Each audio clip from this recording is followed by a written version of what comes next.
Greetings and welcome once again to the Brattlecast. Always fun to get together with Ken Gloss, the proprietor of the Brattle bookshop in Boston on West Street. I was just there the other day, in fact, and had a great time, picked out some books on the outdoor bin. It's always fun. And, of course, you can find out more at brattlebookshop.com. Welcome to the Brattlecast. I'm Jordan Rich. We're going to do something a little different today. It's a bit of a game we're playing in the studio, and the listeners will benefit from it. Well, I hope so. And what's sort of leading me to this is I do a lot of lecturing and talking. In most of my talks, I tell stories. In other words, if I go out to a library, I go to a club, I go to whatever situation, I find that I tell stories about books and the people with books and the characters. If I try to teach people about books, I can put them asleep in 5 minutes. Whereas if you tell stories that are fun and engaging, people perk up. And at the end of the talk, all I care is they leave and say, old books are fun, even if they were dragged to the talk by somebody else. And so what I've been doing over the years, people ask me if I collect anything. And I do collect a few things, not much. But what I do now collect is stories. And I have it on my cell phone, but I also have a printout of probably 16 pages of either one word, one line, one quick paragraph. Every single one of those is a story. And a lot of times when I'm talking, people go, "Oh, you should write a book." And my problem is when I tell a story and I remember these, I can do it very enthusiastically. It comes back to me. I really have fun doing it. But writing a book is a whole different talent. It's not like, boy, you can say this, and then when I write it out, it flattens. It's absolutely a whole different art form. But there's always a possibility if you had somebody following you around who could ghostwrite a little bit with you and help you? Well, possibly, but I don't know if there's big money in writing about stories about book collecting. I think there's more fun listening to podcasts on book collecting. Well, that's sort of what I'm going to do, and I'm going to see over the next few whether I'm just going to randomly pick stories, and depending on how one of them might be a minute, some of them might be 15 or 20 minutes, some in between. And I've always said I could do a lecture by hanging these pages on a wall and throwing dots.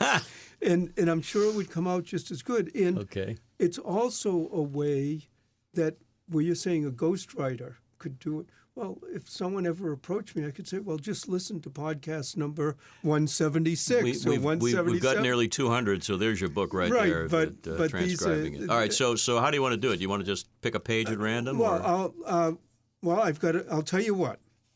I'll pick one page, point at a line, and we'll see what the story so comes I can participate. Yeah. All right, because I'm a fan, a Lincoln appraisal. Okay. A Lincoln appraisal, and actually I have an update a little on this, although on a few of these, if we do a lot, I might repeat a little. When you do when I do appraisals, I do them at libraries, historical societies. At the end of the talk, I tell people they can bring in books, and I'll do a quick evaluation appraisal. Matter of fact, I think most of the people don't want to listen to the talk. They just want to hear what they have at the end. Or all day long at the store, people are either emailing us and sending us pictures of books or lists of books, or some people call and they bring books in and they want to know the value. We almost always will, as long as it's verbal off the top of our head, and we're happy to do it. Most of the time, people are happy with what you say. And it's also a little bit surprising because after doing appraisals like this for a long time, you'd think that people come in, they have a book, an autograph, a manuscript. And, if you tell them it's worth $10, $50, $100,000 and they had no idea, they're thrilled. I think they'd be pretty happy, yes. But you think if you tell them, hey, this really isn't worth anything, it really isn't that valuable, that they'd be disappointed. In most of the cases, they're thrilled also because you tell them and they go, great, I don't have to worry about this anymore. I can give it away to the charity. I can read it. I can let my grandchildren handle it. a lot of times they're really happy. They're thrilled because they don't have to take care of it anymore. Right. Occasionally, sometimes the hottest appraisal can be, well, it's worth a few $100s. So you still sort of got to take care of it. But in all of this, though, probably 95 or more % of the people actually believe what you tell them. And they trust that what you're telling them is true. Then there's the percentage that people don't think either you know what you're talking about or whatever. Obviously, people who haven't seen or heard of you before. Well, everybody can make a mistake, too. So I'm not saying it's 100%. But we had one, and I do a lot of appraisals for the Antiques Roadshow, which is also a lot of fun because why would I ever go to Fargo or Boise or Omaha, travel around the country, see people? People come to that show, and first of all, they've had to get lottery tickets. They had to win the lottery to get some of the few thousand tickets they give out.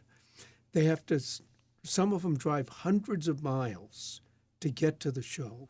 When you get to the show, you park, then you get in a line, and you go to what they call triage, which is about 6 or 8 appraisers. And those appraisers look at your item and say, okay, you go to art, you go to prints, you go to books, you go to folk art. And so you've waited in a line. Then you get to the book line or autograph line, and there's another line, and you're waiting. And so you realize that people feel this is something really special. They've gotten, spent the time getting the tickets. They've driven. They've gotten there. And you want to treat them well, although you're limited a little bit in time because if there's a long line. Well, I love doing that. I can stand there for 12 hours in a row doing it nonstop. But my wife did it for a couple of years. And she had a woman come up to her once at a show. And the woman goes, I have a book signed by A. Lincoln. And my wife, knowing that the lady or anybody had spent a lot of time, you very look at the item, you turn some of the pages, you take a little time to show you've looked. And then my wife said to her, well, it is signed by A. Lincoln, just not the A. Lincoln we both want it to be. And the lady goes, how can you tell? Very gruff like that. Right. And my wife turns to the title page and goes, well, the first clue is this book was printed in 1911. And the lady goes, so? Oh, boy. And then my wife goes, well, I learned in school that Abraham Lincoln was assassinated in 1865. Lady slams the book shut and goes, you don't know what you're talking about, and storms off, upset. Now, it sounds absurd. It sounds ridiculous. But one of the things that I point out when I'm telling this is that some people want something to be what they want it to be so badly that if you don't say what they want, they're not going to believe it. And the reality of that is that even as a professional, you have to be really, really careful that you're not convincing yourself when someone... Yeah, obviously, if it's a 1911 book signed by Abraham Lincoln or A. Lincoln, it is not signed by Abraham Lincoln. But something that's maybe a little bit close, maybe it's seen, oh, yeah, this would be great. This is fabulous. And you start convincing yourself that it is what it's supposed to be. So really, it's on you to really judge the moment and the personality and the psychology as well as the history and all the authenticity. Oh, absolutely, and not only that, but your own psychology. Because if someone's bringing in something that you go, wow, I really wanted this. I have a customer for it. I want to buy it. I'll make a fair profit on it. You can convince yourself. But sometimes when that happens, there's a little inkling in the back of your mind saying, and then the important part there is many times to consult other people and to know who the expert in this particular type of thing, who is the expert in this. And you don't have to know everything. You don't have to know it all. Nowadays, you can take a digital picture, send an email, call a person, call the right person. There's one other caveat in that. Not only do you have to know who the best person is, but you have to be friendly enough with them that they'll return your call. There's that customer service, that relationship stuff that matters in every business, but particularly in yours. Well, there's also, too, what you also have to realize in this is that when you're buying something that's an autographed manuscript, and there's a local autographed manuscript dealer, his name's Ken Rendell, he's written books, he had a museum, he was the one who figured out the Hitler diaries weren't real. Oh, right. The Jack the Ripper diaries weren't real. And, a lot of people, the story was perfect. How this came about, where they got it, how they got it. But nobody was checking to see, is the handwriting right? Is the paper right? Is this right? I mentioned this story to a person who is a big-time buyer of art for a museum and so on. And he says, absolutely, when we're buying something, I'm not buying the story. I'm buying the piece of art.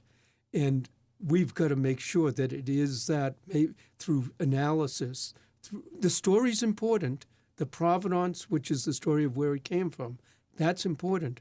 But someone's got to check the actual paint, the canvases, the art strokes, does it all fit together? And then you can say it is right. But if you look at something and the handwriting is perfect, like a diary all the way through, that's not the way you write a diary. If the ink's the same, the paper's the same year to year to year.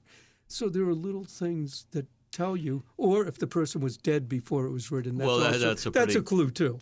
Dead giveaway, no pun intended. But it's forensics. It's modern science as well as anything else, and the keen eye of the expert. And where you also get into this is the value.